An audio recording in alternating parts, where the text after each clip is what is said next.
ഇന്ന് വയറടിച്ച് കള്ളുടിച്ചാലോ എന്ന് ഉറങ്ങാൻ പറ്റുള്ളൂ.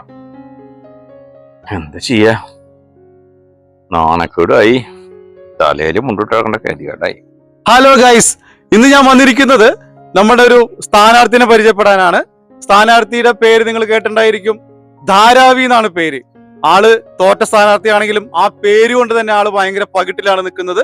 ആളുടെ പേര് ധാരാവി. നമുക്ക് അദ്ദേഹത്തിനെ പരിചയപ്പെടാം. ചേട്ടാ, ചേട്ടനല്ലേ ധാരാവി? ധാരാവി ഈ മീശ കണ്ട മനസ്സിലാവുമല്ലോ ചേട്ടനാണ് ധാരാവി എന്ന്. ചേട്ടൻ എങ്ങനെ ബോംബെ ധാരാവി ആയിരുന്നാ?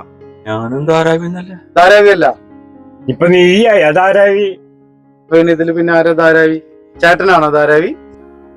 ചേട്ടനെ കണ്ടാലും തോന്നുന്നു ഒരു ധാരാവി ലുക്ക്.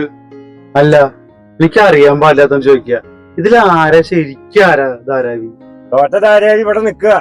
എന്റെ പൊണ്ണ് ചേട്ടാ, ഞാൻ ഈ ധാരാവി ചവത്തി കുത്തല്ലേ, അല്ലെങ്കിൽ തന്നെ തോറ്റ് തുന്നം പോയി നിക്ക. ഞാൻ വെറുതെ അല്ല നിങ്ങൾ തോറ്റത്.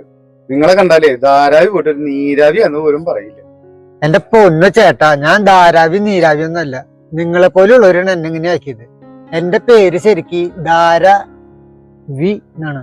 വി എന്നുള്ളത് എന്റെ ഇനീഷ്യലാണ്. നിങ്ങൾ വെറുതെ അല്ല തോറ്റത്. ധാരാവി എന്നുള്ള പേര് നിങ്ങൾക്കും ലുക്ക് മുഴുവൻ ചുറ്റുവട്ടത്ത് നിൽക്കുന്ന ആൾക്കാർക്ക്. പിന്നെ എങ്ങനെ നിങ്ങൾ ജയിക്കുക? ഇവരൊക്കെ കാരണമാണ് നിങ്ങൾ തോറ്റത്. വന്ന് നിക്ക തോൽപ്പിച്ചിട്ട് ധാരാവിയും ധീരാവിയും.